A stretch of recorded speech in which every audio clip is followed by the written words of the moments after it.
بسم اللہ الرحمن الرحیم۔ اپنے حصے کا کام کیے بغیر دعا پر بھروسہ کرنا حماقت ہے، اور اپنی محنت پر بھروسہ کر کے دعا سے گریز کرنا تکبر ہے۔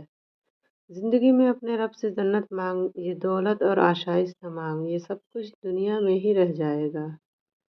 کوئی راستہ نہیں دعا کے سوا، کوئی سنتا نہیں خدا کے سوا۔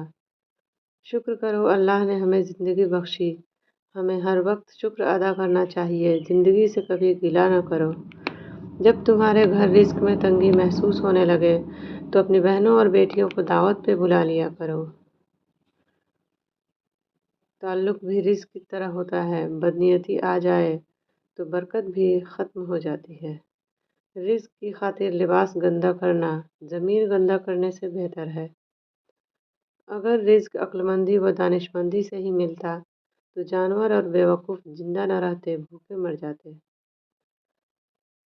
جمعہ والے دن کو کوشش کیا کریں کہ اسٹیٹس پر صرف درود شریف لکھ دیا کریں، تاکہ پڑھنے والے کو بھی ثواب ملے اور آپ کو بھی۔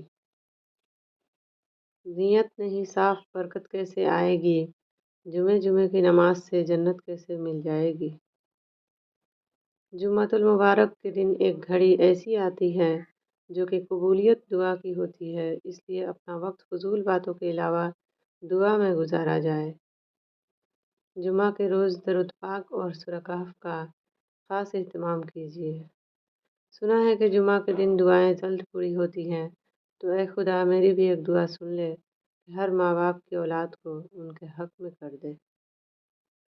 سب سے اچھا وقت گزارنا ہے تو پڑھو لا الہ الا اللہ محمد الرسول اللہ، جس کو بھی سینڈ کرو گے وہ لازمی پڑھے گا اور ثواب آپ کو ہی ملے گا۔